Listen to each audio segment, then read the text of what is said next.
Semakin hari, Bima semakin tidak nyaman tinggal satu atap dengan mertuanya. Bukan karena Arman dan Eva berperangai buruk, tapi justru karena keduanya sering memperlakukan dia bak seorang raja dan selalu disanjung.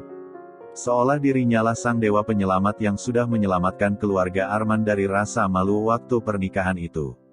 Membuat Bima merasa tidak nyaman. Malah kadang mereka tak segan memarahi Alilia dan membelanya. Bima ingin minta pendapat pada kedua orang tuanya. Tapi jika dia bicara pada mamanya, yang ada mamanya akan salah paham dan ujung-ujungnya akan menyalahkan dia. Suara deheman seseorang di ambang pintu itu mengagetkan Bima. Astagfirullah. Papa, ngagetin saja, ucap Bima dari balik meja kerjanya. Kamu ini kenapa, Bim? Papa perhatikan dari tadi kamu melamun. Hati-hati Iho kebanyakan. Melamun. Bisa kerasukan, ucap Satya yang kemudian duduk di depan meja Bima. Ah iya Pak, makasih sudah mengingatkan. Ada masalah, Pak? Aku ingin minta pendapat Papa, ucap Bima. Pendapat tentang apa? Kamu ada masalah dengan Alia? Masalah Mama Eva dan Papa Arman Pak? Ada apa dengan mereka? Sering memarahimu. Biar Papa hajar itu si Arman. Berani-beraninya dia memperlakukan anakku dengan buruk, bukan Pak? Mereka tidak pernah jahat sama aku. Tapi justru itulah yang membuat aku tidak nyaman, Pak. Loh kok bisa? Kenapa bisa begitu? Tidak jahat, tapi tidak membuatmu nyaman. Aneh kamu, ujar Satya. Mereka terlalu baik, Pak. Pokoknya aku seperti seorang raja saja di sana. Apa karena aku sudah berkorban untuk Alia, mereka jadi bersikap seperti itu padaku? Ya bisa jadi seperti itu, Bim. Papa tahu betapa terpukulnya Arman waktu itu. Kamu tahu kan mereka akhirnya bahagia waktu Devano mau tanggung jawab meski diwarnai drama. Tapi ternyata pada hari hanya, Devano tiba-tiba menghilang. Padahal semua tamu sudah datang. Dan kamu dengan mudahnya menggantikan posisi Devano untuk menikahi Alia. Papa yakin Arman dan Eva itu merasa hutang budi sama kamu, Bim. Makanya mereka bersikap seperti itu, tapi tidak usah berlebihan, Pak. Aku jadi tidak nyaman. Kadang malah Alia yang sering dimarahi karena lalai mengurusiku. Padahal sebagai istri, dia sudah berusaha semaksimal mungkin. Ah tuh maklum jika ada kurangnya. Karena dia harus mengurus Albi juga, tutur Bima. Ya sudah kamu maunya bagaimana? Apa kamu mau pindah rumah saja?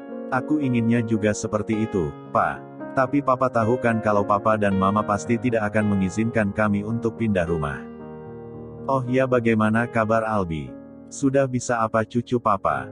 Sudah bisa ngomong apa? Satya berusaha untuk menerima Albi sebagai cucunya meski tidak berasal dari benih anaknya. Baru juga sebulan Pak umurnya. Belum bisa ngomong Pak. Cuma bisa nangis aja, haha. Iya ya Papa tahu, kalau kamu sudah niat pindah rumah, biar Papa bantu bicara sama Arman. Semoga saja dia mau mengizinkan kalian untuk hidup mandiri. Ah tidak perlu, Pak. Aku malah malu kalau Papa ikut bicara pada Papa Arman. Nanti malah dikira aku suka ngadu sama Papa. Sudahlah nanti aku coba bicara pelan-pelan, Pak. Aku jadi punya ide cara untuk mendapat izin dari Papa Arman. Ya terserah kamulah yang penting pekerjaanmu tidak boleh berantakan ya. Kuliah juga. Semua harus berjalan seirama. Itu kalau kamu mau menyenangkan hati mamamu.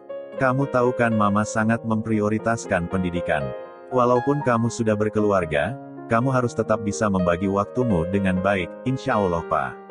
Meski berat sih Pak, tapi aku akan berusaha. Kali ini aku tidak mau mengecewakan Mama, baguslah kalau begitu Pak. Akhir-akhir ini beberapa kali Devano berusaha untuk menemui Alia dan Albi Devano. Pacar Alia, mantan Pak, ya mantan. Kenapa, mau ngajak balikan? Hanya ingin minta maaf saja, Pak. Oh, minta maaf. Ya sudah kasih maaf saja. Dan dia harus tahu kalau Alia tidak akan kembali padanya lagi. Apa kondisinya baik-baik saja setelah kecelakaan waktu itu? Sepertinya dia tidak bisa berjalan, Pak. Masih pakai kruk, semoga kejadian kemarin bisa menyadarkan dia, memang sudah banyak berubah Pak, Bim. Ini Papa hanya berandai-andai ya. Jangan jadikan beban pikiranmu. Kalau ternyata Devano sudah berubah dan antara Devano dan Alia masih ada cinta, apa yang kamu lakukan? Sejak awal aku tidak pernah mempermainkan pernikahan ini Pak. Aku akan bersikap selayaknya seorang suami.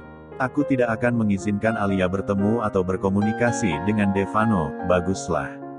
Papa kira juga begitu. Jagalah pernikahan kalian. Walau awalnya kamu hanya ingin membantu Alia, tapi kenyataannya ini bukan hanya sekedar bantuan, tapi sebuah ikrar suci yang dinamakan pernikahan. Kamu bisa tanya Ustadz tentang hak dan kewajibanmu sebagai suami. Iya, Pak. Doakan agar aku bisa ikhlas menjalani ini semua ya, Pak. Tentu saja Bim. Ngomong-ngomong kamu sudah mulai cinta sama Alia. Ah, jatuh cinta sih gampang saja Bim. Kalau sudah berhubungan juga cinta akan tumbuh dengan sendirinya. Papa yakin pasti kamu sudah cinta sama istrimu, doakan saja yang terbaik ya Pak. Bima hanya jalani saja apa yang ada.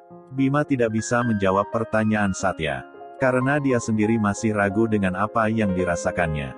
Tapi dia tahu yang dikatakan Satya itu memang benar. Cinta memang bisa tumbuh dengan sendirinya saat mereka sudah berhubungan nanti. Tapi bagaimana bisa Bima membuktikan hal itu sedangkan sampai sekarang Bima belum pernah menyentuh Alia. Papa balik ke kantor Papa dulu ya.